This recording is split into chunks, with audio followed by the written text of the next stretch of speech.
Let's start with the physical properties of alkanes. Alkanes की physical property जो यहाँ पर मैंने पहले से ही थोड़ा इसको समराइज करके लिखा है। यहाँ पर फिजिकल प्रॉपर्टीज में अगर हम देखें तो सबसे पहले हम देखते हैं स्टेट, अल्केन्स की फिजिकल स्टेट कैसी होंगी। सो अल्केन की फिजिकल स्टेट में थोड़े वेरिएशंस है। अगर यहाँ अल्केन 1 to 4 कार्बन है, अप टू 1 to 4 कार्बन, तो ये हमको गैसियस स्टेट में मिलेंगे। फ्रॉम पेंटेन मतलब C5 to up to C17 liquid state होते हैं एंड C18 ऑनवर्ड सारे अल्केन्स सॉलिड होते हैं। ओके, और ये सभी अल्केन्स कलरलेस एंड ऑर्डरलेस रहेंगे। All are colourless and odourless but up to 4 gases, up to 17 liquids and above 18 onwards they are solid. Okay, so this is about the physical state. Now what about the density of alkanes? Alkanes की density के बारे में हम ये बोल सकते हैं कि with increase in the molar mass density of alkane increase होती जाएंगी। जैसे जैसे नंबर ऑफ कार्बन बढ़ रहे हैं, मोलर मास यहाँ पर इंक्रीज हो रहा है, वैसे वैसे यहाँ पर डेंसिटी क्या होगी, इंक्रीज होंगी, but up to a constant limit about 0.8, मतलब 0.8 तक डेंसिटी पहुंचने के बाद इंक्रीज नहीं होती है। इसलिए हम ये बोल सकते हैं कि all alkanes are lighter than water, water से लाइटर होंगे, क्योंकि यहाँ डेंसिटी जो है वो 0.8 के ऊपर नहीं बढ़ती है। ओके, सो वो उसके बाद थर्ड फिजिकल प्रॉपर्टी है solubility.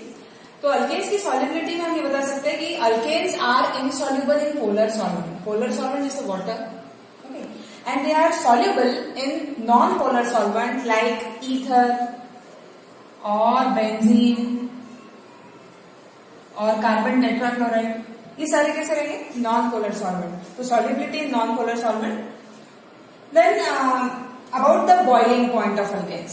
Now the boiling point of alkane increases with increase in the number of carbon। जैसे जैसे number of carbon increase होंगे, मोलर मास increase होता जाएगा, वैसे वैसे solubility increase होंगी।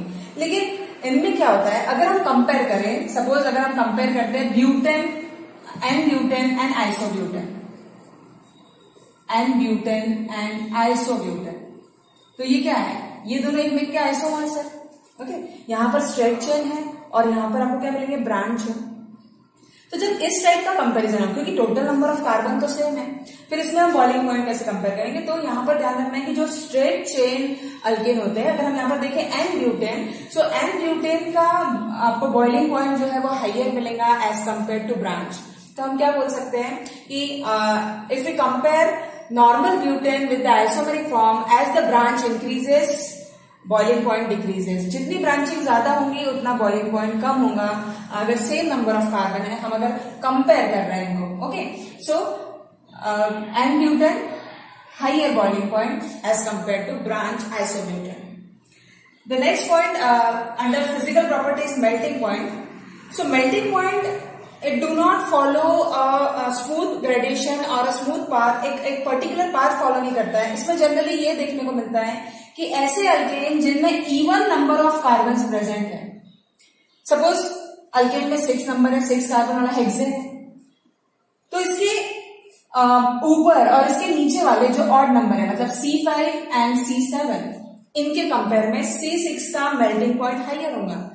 ठीक है, तो जनरली ये देखने को मिलता है कि even number containing alkane show higher boiling point as compared to their odd, मतलब उसके अपर और लोअर जो अल्केन्स है with odd number of carbons, उनका मेल्टिंग पॉइंट क्या होगा, लो होगा। ठीक है, तो ये एक स्मूथ ग्रेडेशन से नहीं जाते, यहाँ पे वेरिएशंस मिल सकते हैं। तो इस तरीके से ये है सारी physical properties about the hydrocarbons, that is alkane. Last video में हमने देखा प्रिपरेशन ऑफ अल्केन।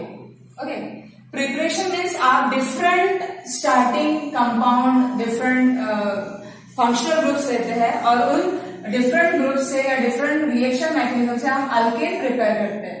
सो हमारे प्रोडक्ट क्या होता है, ऑलवेज अल्केन प्रिपरेशन।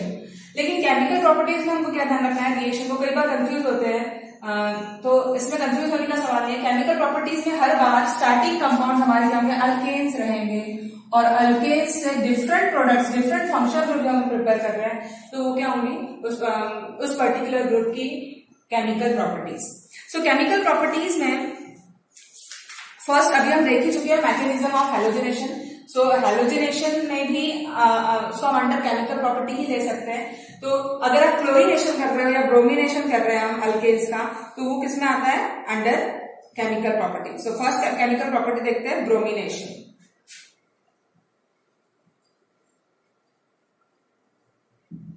अल्केन के ब्रोमिनेशन, यहां मैं एग्जांपल लेती हूं CH3 CH2 CH3। ओके, हमने यहाँ लिया प्रोपेन। चलिए पहले प्रोपेन के पहले हम इथेन ले लेते हैं। इथेन का ब्रोमिनेशन कर रहे हैं, क्या यूज करेंगे? Br2।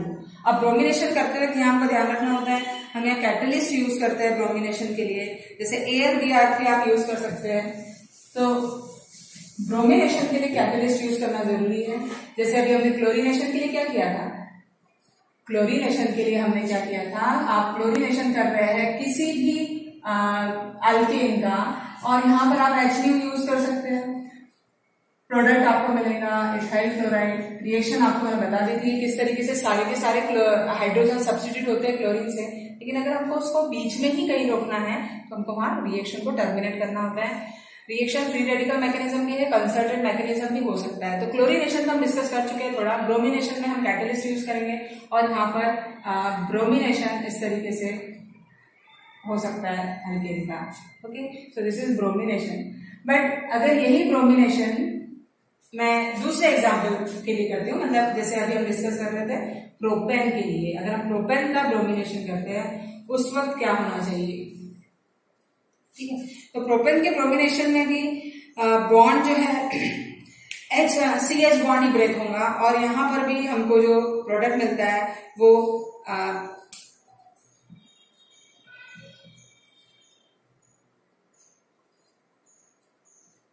एन, या हम बोल सकते हैं नॉर्मल प्रोपिल ब्रोमाइड और 1 ब्रोमोप्रोपेन। लेकिन यहाँ चांसेस ये होते हैं कि फ्री रेडिकल्स प्राइमरी पोजीशन का, मतलब प्राइमरी फ्री रेडिकल भी बन सकता है। दूसरा चांस ये है कि यहाँ जो रेडिकल है, इससे जो सेकंड रेडिकल जो फॉर्म होने के चांसेस है वो है सेकेंडरी फ्री रेडिकल भी बन सकता है। और अगर सेकेंडरी फ्री रेडिकल बनता है तो उस कंडीशन में सेकेंडरी प्रोडक्ट मिलने के भी चांसेस होते हैं। दोनों भी रिएक्शन में जो रिएक्शन कंडीशन है, मतलब दोनों भी रिएक्शन एक्सोथर्मिक है, बट इस रिएक्शन में प्लस 10 किलो कैलोरीज एनर्जी यहाँ पर लॉस होती है, जबकि इस रिएक्शन में 7 किलो कैलोरीज एनर्जी लॉस होगी। सो रिएक्शन कंडीशन ये है, जहां पर लेस एनर्जी लॉस होती है वो प्रोडक्ट हम बताते हैं कि दे प्रोडक्ट्स आर मोर स्टेबल। इसीलिए प्राइमरी प्रोडक्ट के कंपेयर में सेकेंडरी प्रोडक्ट ज्यादा स्टेबल है। और हम ये भी देखते हैं कि रिएक्टिविटी सीक्वेंस जो है या स्टेबिलिटी सीक्वेंस जो है फ्री रेडिकल्स की, वो इस तरीके से secondary free radicals are more stable as compared to the primary. That's why this product is more stable as compared to the first one. Okay, so this is bromination. Now, after chlorination and bromination, the next chemical reaction for alkane is nitration. इसको भी हम list out करेंगे और ध्यान रखेंगे। First reaction हमने लिया bromination. Now the second is nitration. Nitration of alkanes. अगर आप अल्केन ले रहे हैं और नाइट्रेशन कर रहे हैं तो नाइट्रेशन में नाइट्रो ग्रुप इंट्रोड्यूस होता है। एक्चुअली नाइट्रेशन रिएक्शन क्या है? इट इज द इंट्रोडक्शन और the substitution reaction in which hydrogen atom get substituted by this nitro group. और नाइट्रेशन के लिए यहाँ रिएजेंट दिया जाता है नाइट्रिक एसिड। नाइट्रिक एसिड या फिर यहाँ हम नाइट्रेटिक मिक्सचर भी यूज कर सकते हैं, लेकिन इस रिएक्शन में हम पहले देख रहे हैं नाइट्रिक एसिड, और ये नाइट्रिक एसिड होता है fuming nitric acid. Okay, fuming nitric acid मतलब जब नाइट्रिक एसिड नाइट्रोजन ऑक्साइड के साथ में मिक्स करके यूज होता है, मिक्सचर उनका यूज होता है, तब उनको हम क्या कहते हैं? Fuming nitric acid. So fuming nitric acid यहाँ पर यूज होगा। HNO3 को मैंने इस तरीके से लिखा है, यहाँ का हाइड्रोजन सब्स्टिट्यूट हो रहा है और सब्स्टिट्यूशन के बाद प्रोडक्ट मिलेगा nitroethane with H2। Okay, so nitroethane is the final product. यहाँ टेम्परेचर हाई टेम्परेचर होता है, जनरली 400 to 500 डिग्री सेल्सियस के बीच। Okay, so fuming nitric acid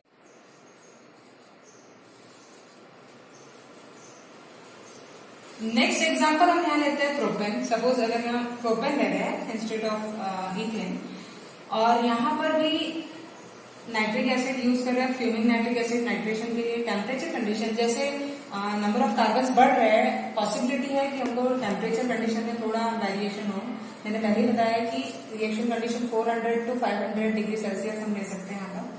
लेकिन यहाँ प्रोडक्ट जो है, ये प्रोडक्ट्स हमको मिक्सचर ऑफ प्रोडक्ट्स यहाँ मिलते हैं। नाइट्रो प्रोपेन के साथ यहाँ नाइट्रो प्रोपेन तो होगा ही, नाइट्रो प्रोपेन तो हमको यहाँ पर मिलेगा ही। नाइट्रो प्रोपेन के साथ 2 नाइट्रो प्रोपेन है ना। यहाँ पर सेकंड प्रोडक्ट ये हो सकता है कि पॉसिबिलिटी है 2 nitro propane. Percentage wise secondary product ज्यादा होंगे एज कम्पेयर टू प्राइमरी। यहाँ पर नाइट्रो इथेन भी मिलता है। नाइट्रो इथेन मिलने की भी पॉसिबिलिटी है, क्योंकि जैसे जैसे कार्बन चेन बढ़ती है ब्रेकडाउन पॉसिबल होता है और नंबर ऑफ प्रोडक्ट्स क्या हो जाएंगे, इंक्रीज हो जाएंगे। तो नाइट्रो इथेन भी हो सकता है और नाइट्रो मीथेन भी यहाँ फॉर्म होने की पॉसिबिलिटी है, लेकिन बहुत कम, जैसे ये 10% पॉसिबिलिटी है, ये उससे भी कम। बाकी जो प्रोडक्ट रहेंगे वो नाइट्रो के प्रोपेन में। But in this reaction mixture of products are obtain. और सपोज यहाँ पर अगर हम ऐसा एग्जाम्पल ले रहे हैं, आपको अगर ऐसा एग्जाम्पल दे दिया जाए जिसमें ब्रांच कंपाउंड हो या इस टाइप का नियो कंपाउंड हो, नियोपेंटेन। हम नियोपेंटेन का अगर नाइट्रेशन कर रहे हैं, कर सकते हैं, लेकिन यहाँ पर हमको ये रिएक्शन करनी होती है in the presence of oxygen. हम यहाँ दिखाते हैं एक्चुअली ऑक्सीडेशन यहाँ होता है इस तरीके का इन presence of nitric acid.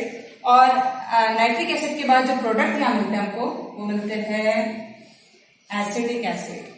So the major product is acetic acid. Complete breakdown होता है इस ग्रुप का, ऑक्सीडाइज होता है नाइट्रिक एसिड के प्रेजेंस में। HNO3 लिखना चाहिए, ओके, नाइट्रिक एसिड के प्रेजेंस में। और यहाँ पर CO2 प्लस वाटर मॉलिक्यूल तो रहेगा ही, तो थोड़ा चेंज हो गया है यहाँ पर, ये ध्यान रखना है आपको। ओके, तो ठीक है, these are the 3 example under the nitration of alkanes. मैं यहाँ मेंशन करती हूँ second reaction, that is nitration. Now the next reaction, move to our next reaction of alkane, chemical property of alkane, and that reaction is oxidation reaction. Oxidation. So under oxidation, पहला हम देखेंगे combustion. Under oxidation हम देखेंगे first reaction combustion. Combustion reaction means total oxidation. Total oxidation जब होता है तब product जो ऑलवेज हमको मिलते हैं वो क्या होते हैं, CO2 एंड वाटर मॉलिक्यूल। इस रिएक्शन में जो हीट कंटेंट या एंथैल्पी होता है वो 213 किलो कैलोरीज पर मोल मिलता है। रिएक्शन आप बैलेंस कर लीजिए, रिएक्शन बैलेंस के लिए यहाँ पर ट्वाइस हम लेंगे और हमारे जो वाटर मॉलिक्यूल है वो भी क्या हो जाएंगे, twice. Reaction is completely balance. तो this is a combustion reaction, इसको कहेंगे total oxidation. Okay. Now the second one under oxidation is incomplete combustion. अगर incomplete combustion होता है, इस वक्त मीथेन के जो प्रोडक्ट यहाँ मिलते हैं वो होता है carbon monoxide with water. Okay, incomplete हुआ, टोटली एक जो CH3 ग्रुप था ये कन्वर्ट नहीं हुआ CO2 में, तो ये हो गया इनकम्प्लीट कंबशन। और इनकम्प्लीट कंबशन के लिए ये रिएक्शन को हम इस तरीके से बैलेंस करेंगे, total carbon are 2। Okay, so this is incomplete combustion of methane. इस रिएक्शन में जो एनर्जी रिलीज होती है, ये एनर्जी डेफिनेटली लेस होगी as compared to the CO2। Okay, so this is incomplete combustion. Now the next under oxidation is catalytic oxidation. In catalytic oxidation methane or alkane with oxygen in the ratio 9:1 taken in a copper tube, copper sealed tube under 100 atmospheric pressure. Okay, now this methane under this condition converts into alcohol, that is methanol. This is catalytic oxidation. Okay, in the presence of metal, that is copper as a catalyst, methane converts into methanol.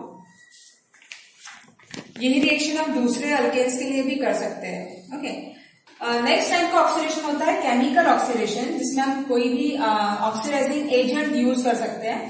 जैसे हम यहाँ ले रहे हैं suppose methane, और methane का oxidation carry out हो रहा है in the presence of KMNO4. KMNO4, that is potassium permanganate. It is a oxidizing agent. It provides a nascent oxygen, alkaline KMNO4. Okay, alkaline medium. यहाँ पर हम oxygen नहीं लिखेंगे, इस तरीके से लिखेंगे, this is nascent oxygen which is provided by this reagent. And this methane और ईथेन, कोई भी जो आप ग्रुप ले रहे हो, converts into the respective alcohol. Okay, so इस तरीके से भी ऑक्सीडेशन हो सकता है जो है chemical oxidation. So under combustion, third reaction is combustion. Under combustion हमने देखा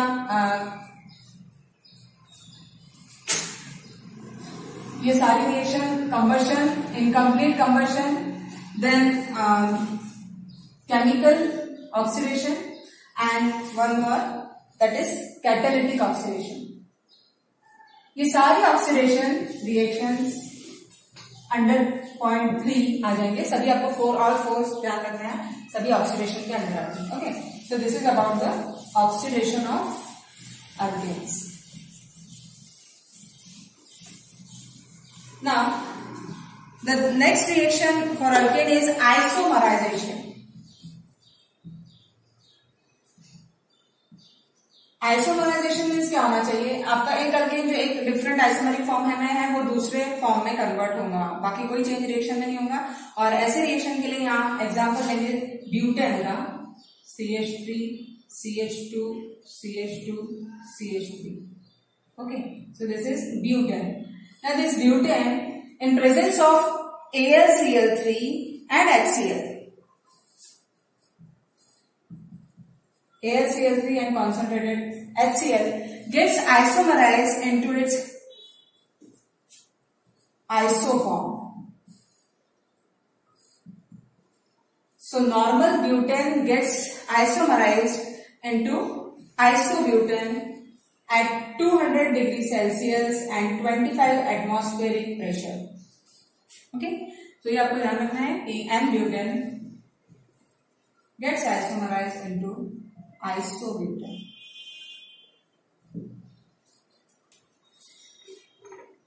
This is the fourth one, isomerization. Now the next fifth one is aromatization.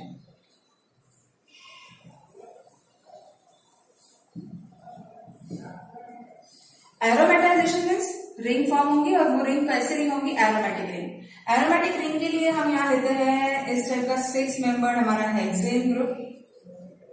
Hexane को इस तरीके से लिख सकते हैं, ठीक है।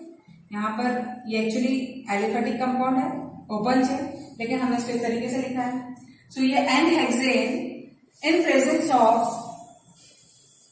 Cr2O3 एंड Al2O3, इस टाइप का कैटालिटिक कैटलिस्ट हम यूज करते हैं। यहाँ टेम्परेचर 600 डिग्री सेल्सियस और जो प्रेशर कंडीशन है नियरली 15 एटमॉस्फेरिक प्रेशर यूज होता है।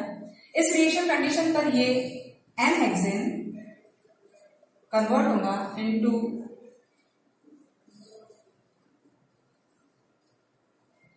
Benzene ring. रिंग कैसी है, एरोमेटिक रिंग है, इसीलिए हमने इसको क्या बोला, एरोमेटाइजेशन। ओके, सो यहाँ पे फॉर्म होगा benzene. This is the example for aromatisation. यहाँ क्या लॉस हो रहा है, हाइड्रोजन लॉस हो रहा है, और कितने हाइड्रोजन लॉस हो रहे हैं यहाँ, total 8 hydrogen atoms, that means 4 hydrogen molecules are lost, because आप मॉलिक्यूलर फॉर्मूला से चेक कर सकते हैं कि हाइड्रोजन कितने लॉस हो रहे हैं। तो यहाँ पर ये रिएक्शन कैसी होगी, एरोमेटाइजेशन। यहाँ पर हो सकता है कि अगर ये जो हमने हेक्सेन दिया है ये सब्सटीट्यूटेड हो तब भी कोई प्रॉब्लम नहीं है, सब्सटीट्यूशन यहीं पर रहेगा। रिंग जो है 6 मेंबर रिंग ही बनती है, क्योंकि हमको पता है कि एनर्जी वाइज 6 मेंबर रिंग ज्यादा स्टेबली फॉर्म होगी। ओके, तो 6 मेंबर रिंग यहाँ फॉर्म होगी, aromatisation.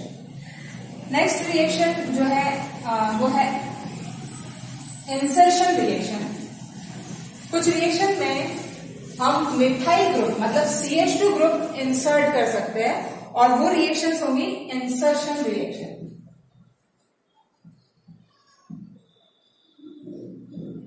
Insertion reaction carry out हो सकती है बाय यूजिंग डायजोमीथेन। अब ये जो डायजोमीथेन है ये हमको कौन सा ग्रुप प्रोवाइड करता है, ये प्रोवाइड करता है this CH2 group in presence of photon CH2 और N2 जो है वो यहाँ पर रिलीज होगा। तो इस टाइप का ये जो स्पीशीज मिल रहा है आपको मिथिलीन ग्रुप, ये जो मिल रहा है ये यहाँ पर इंसर्ट होता है। इस इंसर्शन के लिए हम कीटीन भी यूज कर सकते हैं। कीटीन मतलब कैसा ग्रुप होगा, कीटोन से ही बना है, लेकिन यहाँ पर इस टाइप का कंपाउंड है, इस टाइप का स्पीशीज है, डबल बॉन्ड भी है और कीटोन भी है, इसलिए कीटीन इसको बोला है। सो कीटीन यहाँ पर फॉर्म हो सकता है और ये भी प्रोवाइड करेगा इस टाइप का मिथिलीन ग्रुप। ओके, यहाँ पर गैस कौन सी रिलीज होंगी, CO गैस यहाँ पर रिलीज होंगी। अब अगर हम कोई एग्जांपल लेते हैं, प्रोपेन यहाँ पर लेते हैं और प्रोपेन में अगर ये ग्रुप इंसर्ट करना है तो इसका इंसर्शन अब आगे पॉसिबल है। ये CH2 ग्रुप, ये इसके आगे की स्टेप होगी, नेक्स्ट स्टेप इंसर्शन होगा और इंसर्शन में जो आपके 3 कार्बन कंटेनिंग ग्रुप था, मतलब प्रोपेन था, वो कन्वर्ट हो जाएगा into butane and definitely another one is isobutane जो यहाँ मेजर प्रोडक्ट होगा। Okay, so 3 member to 4 membered conversion हम कर रहे हैं, propane to butane, major product is isobutane. Okay, this one is N-butane. So this is the insertion reaction under alkane. So fifth one हमने देखा था aromatization and this one is insertion. Insertion by using either diazomethane or ketene. Okay. Now the last reaction of alkane is with ketone. Reaction of alkane with ketone. With ketones. Example यहाँ मैं direct बताऊंगी। If suppose this type of branch alkane, यहाँ हमको branch alkane लेना चाहिए और reaction with ketones, suppose हम यहाँ ले रहे हैं एसीटोन।